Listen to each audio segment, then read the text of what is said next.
Have you ever opened your banking app and felt relief? Not excitement. Not shock. Just that quiet moment where you realize you don't need to panic. You're not doing mental gymnastics over a cup of coffee. You're not wondering whether groceries today mean noodles for the rest of the week. That feeling doesn't come from being rich. It comes from crossing a very specific point. And it's not $1 million. It's not even a six-figure income. There's a much smaller milestone that completely changes how money feels in your life. Once you reach it, your relationship with money shifts permanently. That number is $20,000. I'm Nick, and I spend a lot of time studying money, not just how people earn it, but how it shapes their decisions, confidence, and long-term outcomes. If you want to understand how wealth actually builds instead of relying on wishful thinking, stick around. This might change how you look at money entirely. Before we get into why 20,000 matters so much, let me ask you something.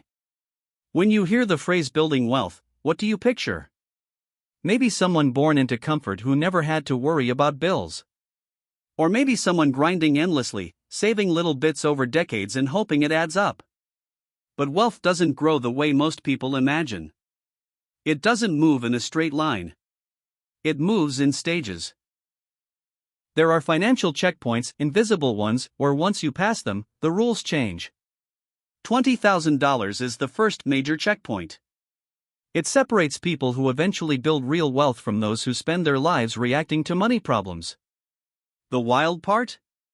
Most people don't even realize this checkpoint exists. Think about pushing something heavy uphill. The start is brutal. You're straining, slipping, barely moving forward, and wondering why you even started. But once you get enough momentum, the effort changes. Eventually, gravity starts helping instead of fighting you. That's what $20,000 does. Before it, everything feels like resistance. After it, things begin to move on their own. And the reason isn't just numbers. It's mental. When you don't have savings, your brain operates defensively. Every financial choice is filtered through fear. You take jobs you don't like because you need the paycheck. You stay in situations that drain you because leaving feels dangerous. You say yes when you want to say no because money is controlling the conversation. That's not poor planning. That's survival. When resources feel scarce, long-term thinking shuts down. Your mind focuses on today, this bill, this problem. Growth becomes secondary. But once you build a solid buffer around 20,000 for most people, your thinking changes. You stop asking, how do I make it through the month? You start asking, how do I make this grow? Studies consistently show that even modest emergency savings dramatically improve financial confidence. Just a couple $1,000s can reduce stress. But when you reach 3 to 6 months of living expenses, which often lands near that 20,000 mark, something bigger happens. Your mind finally has room to think forward. Now let's talk numbers. Imagine saving $1,000 each month and earning an average return of 8%. Reaching your first 20,000 might take around a year and a half. That stretch is tough. It requires consistency, restraint, and patience. Most people quit somewhere in that phase. But here's where momentum kicks in. The next 20,000 doesn't take as long. Why? Because now your money is contributing alongside you. You're still saving the same amount.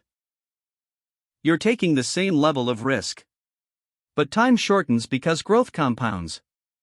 Each milestone after that arrives faster than the last. At higher levels, the acceleration feels unreal.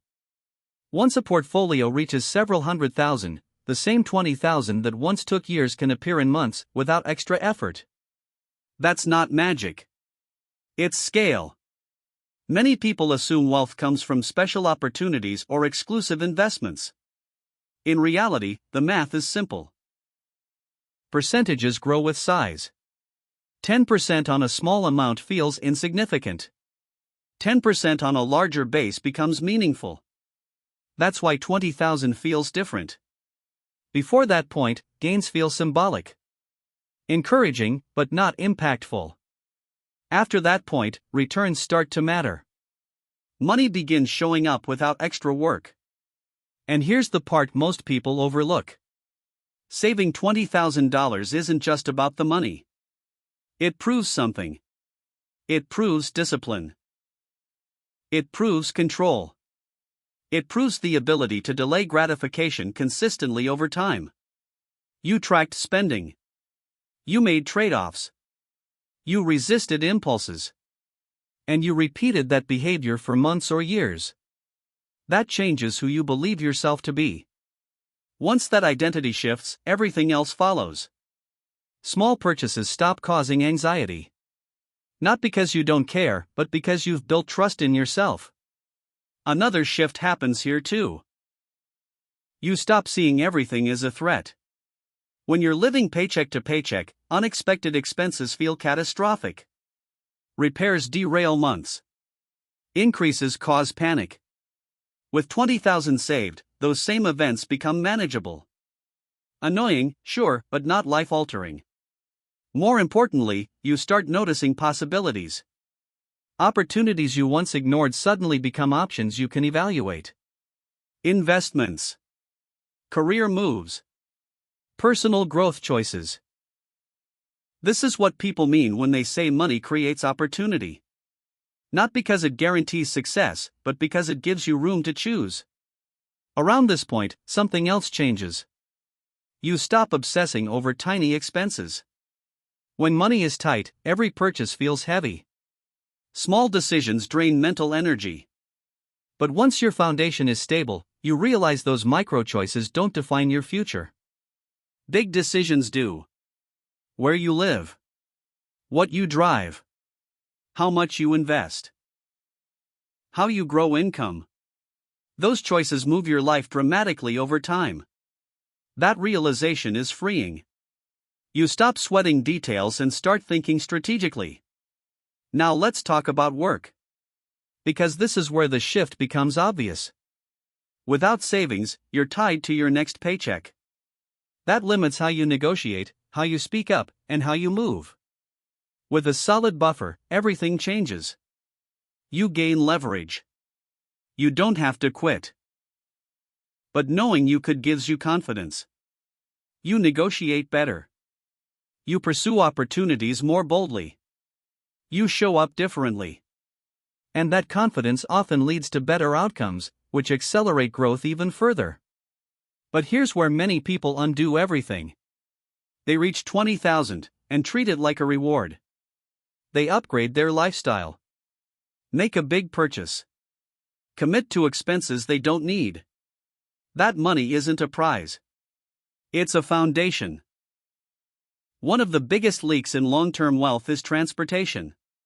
Monthly costs compound for decades, while the asset itself loses value.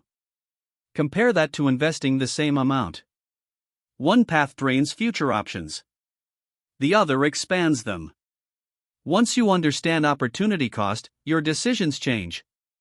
Not out of fear, but intention. You begin choosing freedom over appearances. And here's the irony. Often, the person with the modest lifestyle is sleeping better than the one signaling success. Because wealth isn't about what you show. It's about what you control. $20,000 won't make you wealthy overnight. But it marks the transition from surviving to building. From reacting to planning. From stress to strategy. Build that base. Protect it. Let it grow. Your future self will recognize this moment for what it was, the turning point.